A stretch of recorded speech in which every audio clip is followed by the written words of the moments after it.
Going in four, three, two. Hey, everybody. It is Forbes Riley here with the Forbes Factor, my absolute favorite hour of the week. Welcome, welcome, welcome. You know, I'm always excited to tell you where in the world I am. This last week has been one of the most fantastic of the year. My partner and I started a company 3 years ago, and there's an award if you build an online funnel that grosses $1 million. They call it the 2 Comma Club. Well, this past week, my partner and I walked across stage to get a big plaque that says, you, in fact, in one funnel made $1 million. We are officially part of the 2 Comma Club. It's something we set our sights on 3 years ago. And as you know how much I love the idea of manifesting, we didn't even know how we were doing it. We just did. We wanted it. We set our sights on it. Boom, we got it. And just very, very excited because in the world of building online coaching and trainings, it has been a long process for me. As many of you know, I've been through hell and back. And I did that with an eye towards you won't have to do that. So if you ever want to reach out to us and go to pitchsecretsmasterclass.com, I share my tips, my tricks, and all of my secrets in a very transparent way that I'm not the only one to benefit from all of these. And I paid a lot of dues to get here. And then I had one of the highlights of the year. You know, I get as a motivational speaker to perform in front of a lot of people, to speak in a lot of colleges and corporations. Well, a couple of weeks ago, I was hosting or co-hosting a TV series called The 2-Minute Drill with David Meltzer. And at our special honored dinner for that event, he brought in Guru Dev Sri Sri Rinkar. I got to tell you, I didn't really know who he was at the time, although I am somebody who spent my 20s in and out of an ashram. I followed a guru, I learned meditation, I learned chanting, and the whole spiritual way of being in India that I treasure very much. It's one of the reasons I speak the way I do, I eat the way I do, and I love that. And I'd let it go for a while. Well, in walks this guru who apparently is wildly popular, and I forgive my naivete, didn't really know who he was. And I listened to him and I was completely captivated by this gentle spirit, this amazing man who has brokered deals between nations, who has spoken around the world. And he came from a tiny little town in India. And when I had a chance to ask him a question about how he got there, he was so generous. Then he asked me about my speaking. When he left, his entourage, his team came up to me and said, hey, the guru would like a private audience with you. Now, of all the things that you get to do in your life, or you want to be acknowledged, you want to be noticed, that's probably one of my proudest moments. And I spoke about what I'm up to and the people that I focus on and who I'm helping with this point in my life. And they invited me to a thing called the World Culture Festival. They've done it twice before around the world. They had 1 million people in India, and they said they were doing it in Washington, D.C. They said they were going to have 500,000 people on the mall. Do you know what that is? That's between the Capitol building and the Lincoln Memorial, that entire stretch that you see during inaugurations. They asked me to be an honored guest, to sit on the stage. And I'm still just not quite sure what all of this is. Well, a few days ago, I flew up to Washington, D.C., and I have to tell you, I was in shock. Not only were there 150 countries represented, there were 18,000 dancers, performers from around the globe. And I'm going to shock my guest who's coming up in just a second, but a dear friend of ours was also in the mix, Dr. Robert Goldman. And I was so surprised and delighted to see a man who I hold in the highest esteem. He is a patent holder. He's a world record setter. He's one of the most amazing men on the planet. And he happened to be involved in this as well. I have pictures of this on my Facebook. I would love to share this with you. The World Culture Festival was all about peace. And the thing that struck me the most is as I'm looking at this gorgeous stage and the 500,000 people that are in the audience, I looked to my left and behind the stage was the Capitol building. And 2 nights ago, they were voting on whether they're going to shut the government down or not. And this entire audience is meditating and dancing and singing for one thing, world peace. And as they brought on leaders from around the globe, the former president and vice and minister, whatever they call in that country, the prime ministers of Ecuador, New Zealand, Japan, China. I mean, it was really that magnificent of the level of people who spoke. I don't think I've ever been around that. And we got to go to an honored lunch where, again, they spoke. And when Guru Dev did this meditation, I will swear that I was just transported somewhere else. Something's magical. And my hope for all of you listening to this is that you think about, what does world peace look like? What does it mean to be in harmony with people around you? To live your dream, but acknowledge other people's dreams and cultures that may be wildly different from you. but a world where everyone has a right to be. And so I am ignited, I'm on fire, I'm empowered, and it brings me great delight to introduce to you my one and only guest today. She has long been a hero of mine because she has been in almost more than 90 feature films as a martial artist. Now, there's not many women who've gotten to that level, and you're going to hear all about her. I had a chance to meet her many years ago, and I was inducted into one of the ceremonies because I've also been a martial artist, but not nearly at her level. I think I pretend to be a martial artist. She's the real deal.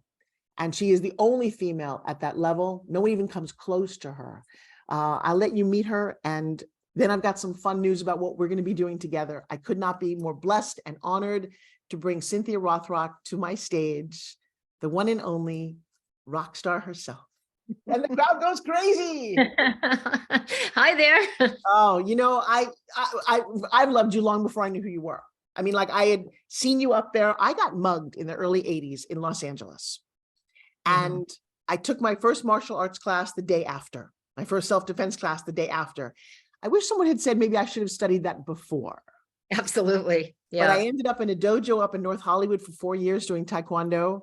And that led to a love of martial arts that led to Aikido and Wing Chun. And I could go on and on. And here you are. I just manifested you. What is it, before we get to all the details, what does it feel like to be the woman who is that? Like you are the only woman in that space. Well, there's a lot of women, that do a lot for martial arts and give back. I've just been doing it for a long time. I mean, this year it's 50 years that I've been involved in martial arts. And ever since then, from that day, I never stopped. Everything I do involves martial arts, like somewhat, and it's funny because like you said, we get all these awards, we get these lifetime achievement awards. And I feel like I'm just starting, even though I've been at it so long, it's, I just keep going. I just keep doing my best. I keep promoting martial arts, through all different forums, whether it's through classes or media or movies. And, I'm an advocate, like you said, you wish someone told you that sooner. I'm such an advocate that everybody should learn some self-defense, don't wait till something happens, but that way it could probably have been preventable, How did you get started in that? I started when I was 13, and I'm kind of like an out of the box kind of person. I like to do things that are different. I don't like to do things the easy way. My girlfriend's parents owned a health club, and it was called Elaine Powers. It was for women only. And on Sunday, they would close the gym, and that's when they would clean the equipment. So they had a big open room for exercise. It was carpeted all in pink. And while they were cleaning the equipment, my friend and I would go down and do flips and rolls. And, we would just have a grand time in this big room. Well, then when they got done cleaning, the parents came in and they had their karate uniforms on and they started practicing their movements. And I was like, what is that? Yeah. And they said, well, we're learning Tung Sudo. And they said, we learn how to defend ourselves with our hands and feet. And I thought, wow, what a different concept. I've never heard of anything like that. And I liked the uniform, and I was like, wow, I want to get a belt someday. So, I went home. I told my mom, I said, I want to study martial arts. And she thought I was crazy, but my mom was always very supportive in anything I wanted to do. So she signed me up at the Scranton Karate School. And, it's funny. Here's a crazy story. I don't know how it fits into my entire life. Do you remember a bookmobile, like would drive around and you could get books? You could go outside, like it would like an ice cream truck, only it was a bookmobile. Yeah, kind of. Yeah. Right. The very first book I ever bought, and I'm not sure why, and I still have it, is a small little book about Aikido. Oh, okay. And I'm not sure what drew it to me. And then I would watch movies about these martial arts or living in Tibet or studying all of this. The fact that you got to live that. How many years did you train in the beginning? What was in Tung Sudo?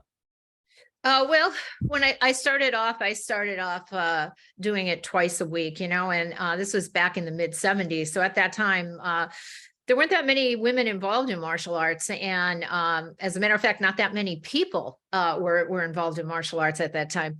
And I started off two times a week, and I was a young girl and I'm in a class with all guys and I felt intimidated.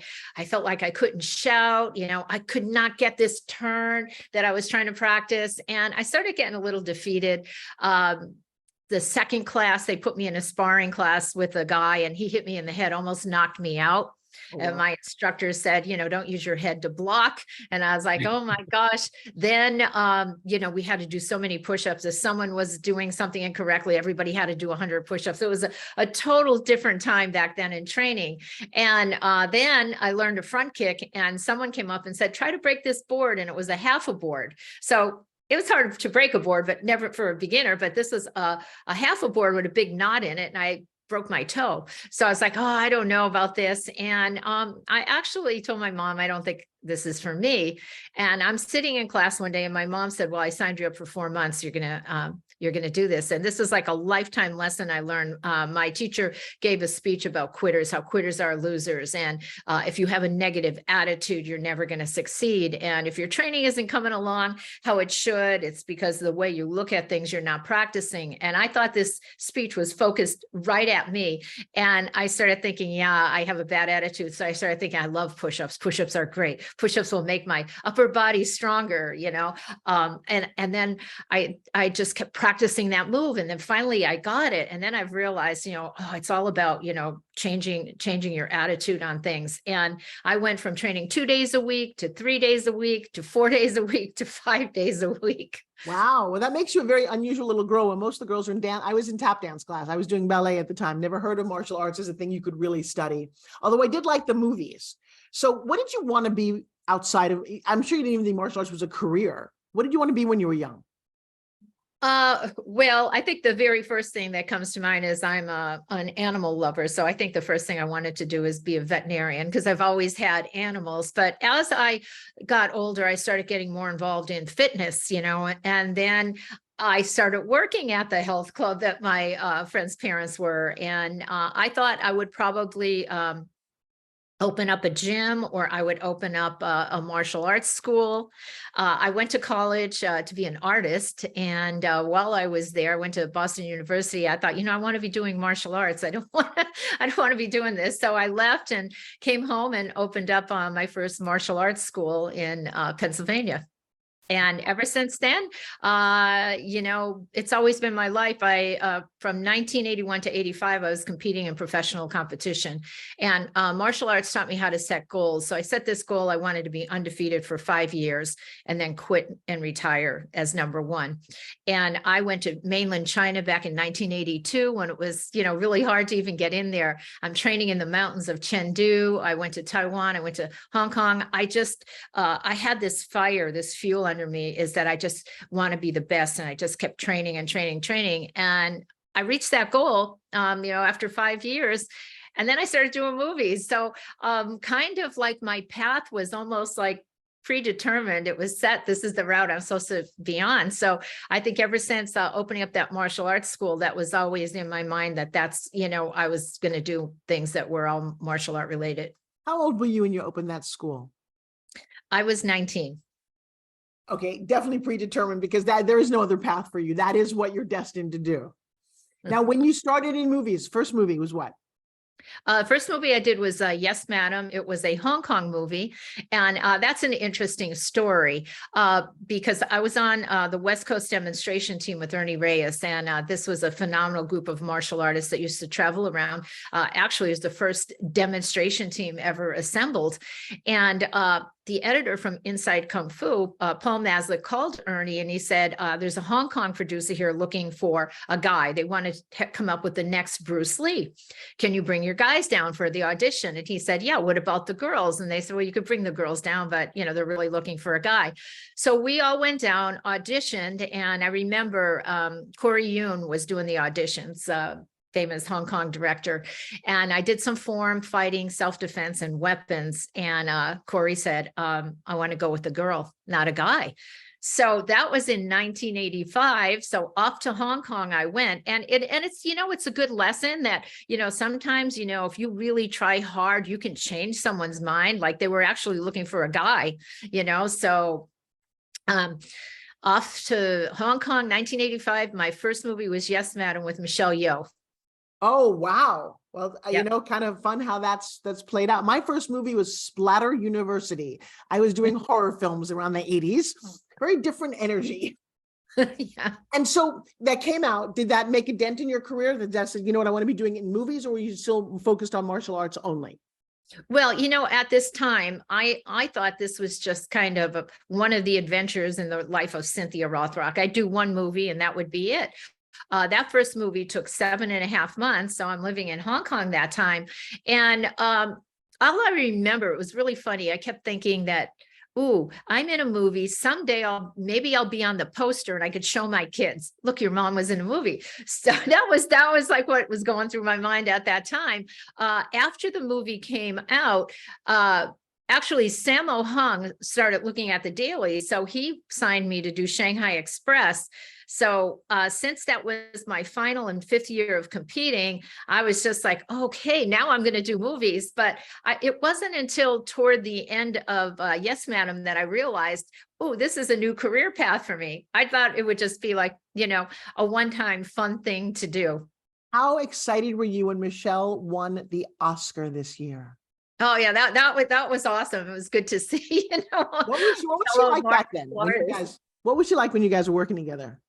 Well, when I went over there, not too many people spoke English, and Michelle was the only one that spoke English. So, and since we were like, it was a buddy picture, we were teamed up as a kind of like cops, that we became really, really good friends, and we trained together, we supported each other, because that movie was quite difficult. We had a lot of injuries, both of us, on that. And that's just typical for Hong Kong filming. So we were a big support team. And at that time, she was married to Dixon Poon, and it was his company that was doing the film.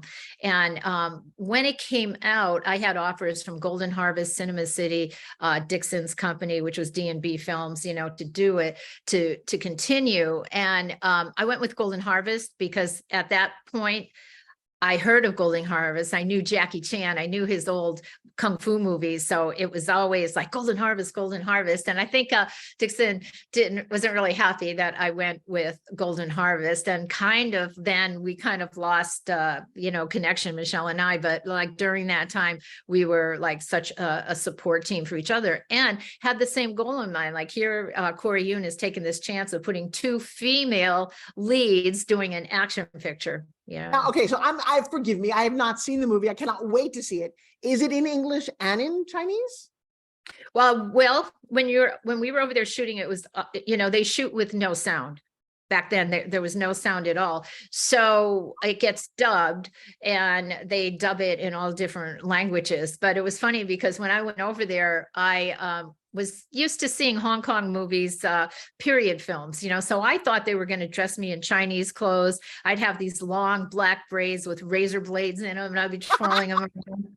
I didn't know what to expect. And I get over there and they're like, no, you play Cindy, a cop from England. And I'm like, oh, I wear like just regular clothes. They're like, yeah. So it was totally, I had no idea what to expect. I'm thinking, I'm flying into Hong Kong. I'm thinking of Enter the Dragon. I'm coming to Hans Island, going over the harbor and stuff, So it was all a learning experience for me. So I think you can see that movie dubbed. You could see it subtitled. You could see it in different languages, depending on what version you get. Well, I want everyone. I've got a whole bunch of people listening to us live. So it's called Yes, Madam, starring Cynthia Rothrock and Michelle Yeoh. I can't wait to see this. And so now we're starting a film career, which must have been so very exciting back then. Was it more in Asia or more here to start with? I was all in Asia. Actually, my first, I did one movie in where did we do it? In Thailand. It was called No Retreat, No Surrender Part 2. That was a co-production with a Hong Kong company and an American company, but pretty much I did 7 films there. And then when my contract was up with Golden Harvest, I was really popular in distribution, different countries for doing martial art movies. So I started getting offers, from, America doing that. So then from that point on, I It was actually, my life has been so crazy. I literally had a contract with Sylvester Stallone to shoot a movie called The Executioner. And he set me up with his agent, with his attorney, and they didn't want me doing any more Hong Kong movies. So that's why I didn't go back there, because I'm like, oh my gosh, I'm going to be in a movie with Sylvester Stallone, and I got to listen to everything they say. And that movie never went. And it was funny because back in that day, we had what was called a pay or play. That meant you signed a contract. If they didn't do it, you still got paid. And to this day, I got paid more for that film than I ever had. But I would have rather have not got paid anything and done, the movie with Stallone. But that was just Well, part of I my think, world. it's interesting in that world, in that industry, it's never quite what we think. And I will say it's probably a lot of luck for people who end up really making it, and very, very small numbers. But you've had a chance to work with some of the great people how many films have you done? I've done probably a little bit over 70 right now. I think that's like the most you can possibly do. You and Sean Connery, and he lived to 90 something, right? Yeah. I want to do a quick jump, and then we'll come back if we have time. There's a reason that Cynthia and I are hanging out together. You've decided after all these years that you're going to jump into the producer hat. Have you ever done that before? I have not. No, this was the first time. Okay, so this is wildly exciting, guys. One of the things about being a woman in the film industry, there's not a lot of women producers. It used to be a lot of, you're the co-star. Even if you're the star of the movie, it's the guy's movie. And not until recently have you seen women headlining movies and getting the respect that they deserve. But I would assume in martial arts movies, that's still mostly the guys, yes? Oh, yeah, absolutely. I was lucky that Golden Harvest, decided they wanted to go with female leads, and those movies would be quite successful. But then again, you would do some that's like, okay, yeah, you're a good fighter, but in the end, the guy has to come in to save you. I feel though, even you're looking back like in the 80s and 90s, it still was a big progress for me to star in like Sworn to Justice, China O'Brien, a female lead in action pictures, but still the world wasn't, the producers still weren't ready. They would always like, all right, well, we'll rather get, Sharon Stone to do this or something, like instead of having like an action star. Even the Expendables, they had all the guys in it, but they didn't have the women, so it's always been in my mind that someday I want to do my own film. Because, when we're doing action pictures, I don't have any control over it. I always want to make sure the action is incredible. And sometimes you get to set, it isn't, it's like, oh my God, yeah, we're going to have 6 hours to do this scene. And you get to set, it's like, we have 20 minutes to do it, and you're not happy with it. And I said, someday I'm going to do my movie where I'm going to pick the cast, and I'm going to be in control of the lighting, of the costume, of the story, and number one, the action. And finally, last year, I just decided, yes, I'm going to do this. Started with a storyline. My partner, Robert, and I wrote it with another writer.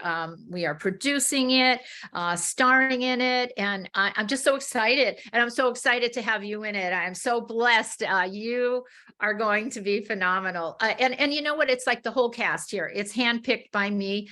And this movie, Black Creek, it's a dark, gritty Western.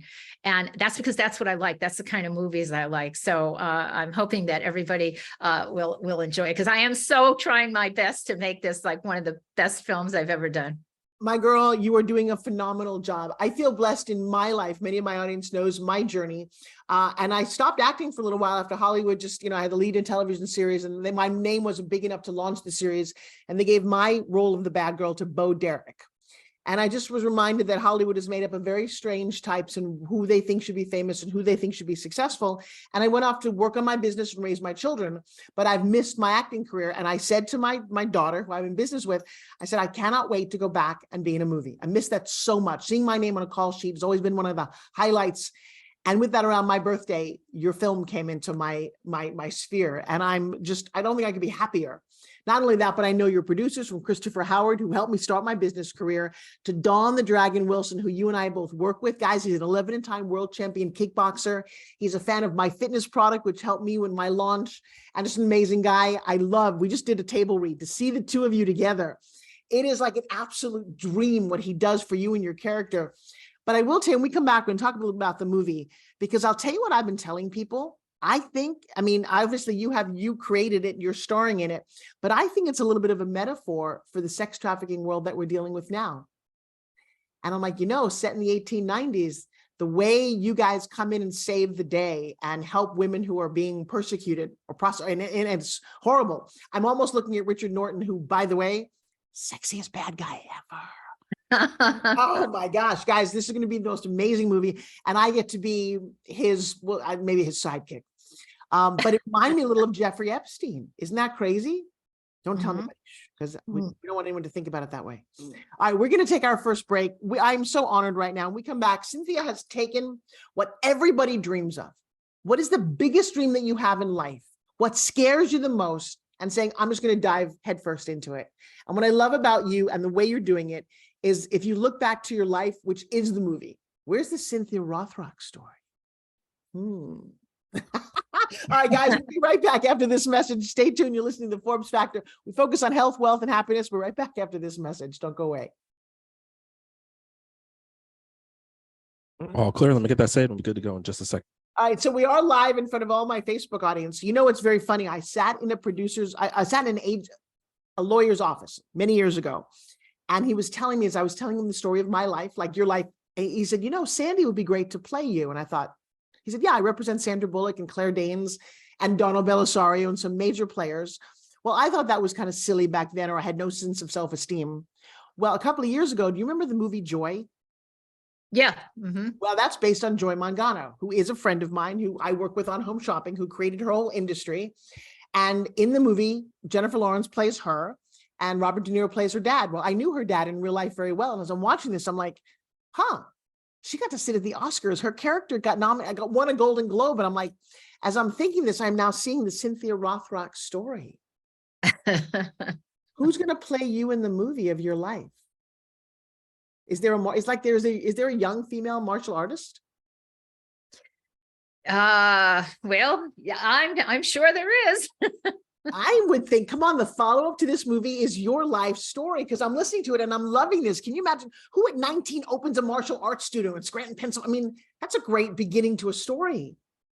Yeah. And especially, like I said, back in that day, I remember we were doing a demonstration in a health club, and this guy was like, who wants to train from a woman, and he's like, yeah, well, let's see if you can fight me, and I did the old, hey, if you can get past my students, then you can fight with me, the old thing I saw in Hong Kong movies. Right. And we did the demonstration, and afterwards he sent a bottle of Dom Perignon to the table, and he signed up the next day, so it was changing a lot of minds, because back then to have a female instructor was really kind of crazy. I remember doing a seminar in Alaska, and there were a couple girls there, and they were like, can you wear lipstick? And I'm like, why not? Why? That has nothing to do with training. I am all ready for your next segment when you're forward. Cannot wait to come. Yes. Is there a website or anything you want to drive people to at all, by the way? Yeah, they can go to, they can find out about the movie at blackcreekmovie.com. And my website is cynthiarothrockofficial.com. Okay, we'll get to that in just a minute, because I've got a lot of people watching live, by the way. They're very excited for you. All right, we're ready, Matt. All right. Have a great next segment going in 4, 3, 2. Hey everybody, it's Forbes Riley. We're back with the Forbes Factor and my very special guest. I'm having the time of my life. I hope you're enjoying this. And if you do, make sure that you like and follow us and share this with your friends. This is a very special episode. I'm here with Cynthia Rothrock, my producer, my hero, my idol. I don't know. I got a whole bunch of titles that she doesn't know about. I don't want to fawn over her, because that's just kind of wonderful. All right, I'm here with martial arts superstar and now producer and the star of Black Creek, the movie, Miss Cynthia Rothrock. Ooh, I just love saying that. You have no idea how happy I am. It's a bit of a dream come true. When people say to you, it's too hard, I can't do it, what do you tell them? Oh, I just say, you know what, you can't give up. You can't have that attitude. That is even not in my vocabulary anymore. And I've learned from early days, right there, you're putting a negative and you're not going to do it, so you have to, everybody fails at things. Everybody does, but you just have to keep on going. You have to learn from it, and accept a failure as a learning curve, and the more positive I really, because I've experienced this in my life, because I've done so many things that I gave up on, and it gets easier. It gets easier, and it's mindset. It's mindset totally. You have to change your mindset, and it doesn't matter. It's not a race. Doesn't matter. You keep going forward at your own pace as long as you keep moving ahead and ahead. Things just get easier and better. In the martial arts world, who do you look up to? Who do I look up to? Oh my gosh, I look up to so many people. First of all, I totally respect people that get a black belt, because there's a lot of hard work that goes into that, a lot of training, a lot of mental and physical training. I respect every martial art instructor that I've trained with. I think martial arts is all about respect, and we just respect everybody for what they go through, what it takes to get to be a black belt or a martial art teacher. So there's like so many people. I respect you so much. There's women that are powerful, helping other people, and it's just there's too many to even say to single anybody out. But is there it's funny, I know Wing Chun, it was started by a Chinese nun, one of the first women in the world of martial arts. Is there a woman that you could look up to? And I say this because in my world of motivational speakers, that's one thing that's been driving me, is that didn't have a lot of female role models. I had role models, but none who were doing exactly what I'm doing the way I'm doing it. You? Yeah. There's nowadays, there's so many women getting involved in stunts, getting involved in film work. And they always say, thank you for paving the way, or, because of what I saw you do, I'm doing that. But I think, it's a funny story. When I was a kid, I had a book, like you had the Aikido book. Yeah. I had a book by a woman called Bo Sim Mark, who is Donnie Yan's mother. Oh, wow. And I just saw, oh my gosh, it's a woman. And she was doing a sword form, and I would practice that sword form out of the book, and she was an inspiration to me, because she was the very first woman that I've seen anything in print or whatever, because here I am thinking, oh, I'm one of the few women that do this. Yeah. And to this day, I haven't met her yet, but I would love to. I think she's like in Boston, but she probably doesn't know it, but she has been like an inspiration to me. Well, that's how I feel about I remember when I met you at the gala many years ago, when you're getting these beautiful awards. You were the most exciting person that I was like, oh my gosh, as a female, just finding women role models who have stuck to it. I mean, because most of your fights, I would imagine, are with men. Am I correct? Yeah, well, yeah, but like as the time goes on, more and more women are getting involved in it. I mean, each year there's more and more and more. And I think because they just realize, the importance of learning how to defend yourself. But, I always say it's such a great sport to do, because you're learning defense and you're also getting in the greatest shape possible, one of the reasons I can win-win. Yeah. One of the reasons I continued, I was in New York and I wanted to stop, but I had a really cute instructor. And so I would, I remember and I used to get hit a lot, and so I'm like, okay, I'm still willing to be here. But I use this in my teaching. I don't know why I'm so drawn to the world of martial arts. I think in a former life, that was part of my upbringing. I have this fantasy of being in Nepal or training in Japan. I just would love, I wish I had done more. And as I listened to you training over there and being in movies over there, it was such a fantasy of mine. Like, I feel like I've done it before. And I talk about when you walk into an environment, how you bow, how you are a white belt, because at black at some point phrase and becomes white again. A lot of the lessons I teach about life all come from martial arts. And as I watched the world culture, when they walked onto this giant arena, who walked in and touched the mat and honored themselves and honored the environment, we don't do that. We walk into schools now, we want to hit teachers and hurt each other and have zero respect. I think that's the essence of martial arts. There's such an honoring of wisdom, of elders, and also to not think that you know it all. That teacup that is completely emptied before you want someone else to fill it. What's some of your lessons, life lessons, that you get from martial arts? Well, I'd say the first one is never to give up. to always try your best, no matter what you're doing, always try your best. And also to be positive, I always have that feeling, if you don't have anything good to say about someone, don't say it, I think the biggest thing, if I had to sum it up, is being the best person that I can be. See, that's the big lesson from this. It's very, very different from sports in that the lessons of martial arts go to your core, go to who you are, how you function, how you respect people. All right, we have limited time. I want to get to this movie called Black Creek. How do we find out more about the movie itself? You can go on blackcreekmovie.com. The important thing about this, and it's about having faith in yourself and believing in yourself. I raised most of this money through crowd fundraising, and a lot of my male friends said, no, don't do it. They said, you're not going to raise the money. And they said a certain actor tried it and he only made so much. Why do you think you could do it? So I started getting a little apprehensive, like going, oh, geez, what if I don't? It's going to be embarrassing. And, someone said to me, well, you're not that person, you're you.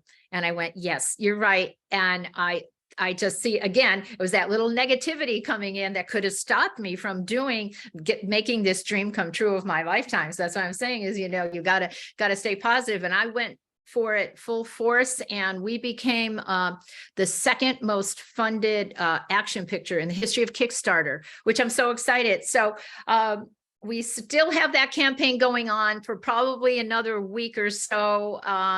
Every penny that I made has gone into the budget to make it better. If I make some more, then that just means, oh, maybe we could have more horse. We could break this mirror right here instead of not having it, and the truly blessing about this is that so many people, all my friends, are coming to this project out of love of just doing a good film and bringing the best together, so not only, are we trying our best, that everybody is there for the same reason, to do it. And I think, we are just going to pull off one heck of a picture.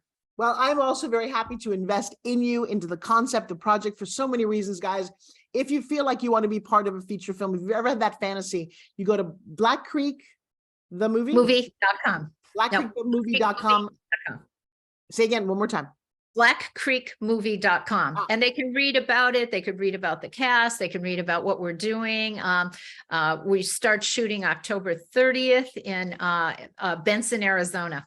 And we're shooting at Mescal Ranch, which is really kind of exciting for me because that's where they shot Tombstone, The Quick and the Dead, Outlaw Josie Wales, all these great iconic Westerns, we're going to be shooting in that location. Now, when you sat down to create this movie, I love the storyline. I love your character. I love how you learn from Dawn's character. For me, it hit so many buttons that made it such a passion project. Why is this story so important to you? Well, it's important to me because number one, it's a strong female gunslinger, which you haven't seen before. It's a Western. Remember, I said I'd like to do things that are different, that has a lot of action involved. All my characters in it have meaning. They're not just thrown in there. They all have meaning, and it's just important, have you're in it, have these strong, powerful women in it. And it's just, I like Westerns, and that's why I wanted to do that. But it's so important to me because it's my vision. The whole thing is my vision. And to pull it together, I'll tell you, I'll be like, whew, November 15th when we finish. I'm already seeing the premiere and the party and the accolades, because now you become the female Clint Eastwood meets, I don't know, who else is up there? Clint Eastwood meets, who was one of your other male, not John Wayne, too old. I don't know. We have to, because there's very few people to compare it to have. Sharon Stone kind of came close. Different. Yeah, it's history. And also, I'm so proud of the fact that, I'm a woman doing it, and I'm bringing all these fabulous casts, these martial artists together, and I hope, that it opens up doors for other women too, that say, hey, if Cynthia can do that, look what she's doing now I can do something. You're going to hear about this for decades. We are literally at the forefront of history. because it's a female driven project, female funded project, female starring in the project. She's the hero of the movie. It's spectacular on so many levels. And I think it's an important project to be a part of. So guys, if you want to go to blackcreekmovie.com, please say that you're part of this historic project. What's one of the reasons that I'm so passionate about it and so excited to bring it to you, but you also have your own site. If we want to know more about the amazing Cynthia Rothrock, where do we go? You could go to my website, which is CynthiaRothrockOfficial.com. I also have a YouTube channel, which is Cynthia Rothrock channel. And also I'm really pretty dominant on Facebook. I try to answer everybody as much as I can and try to stay current, posting something every day about the film or where I'm going to be. So I do stay pretty current on all that too. So if someone wants to get in touch with me, they can do it on any of those platforms. Is your mom still alive?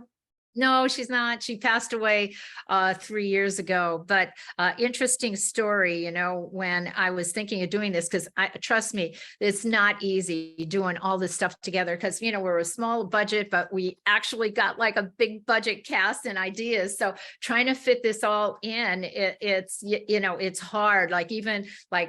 We are taking control of the costumes of everybody, so we're doing have a lot of hats on, but I heard my mom say to me, before when I was ready to do this on Kickstarter, saying it's do it now or never, and one thing I've learned as I got older is that when we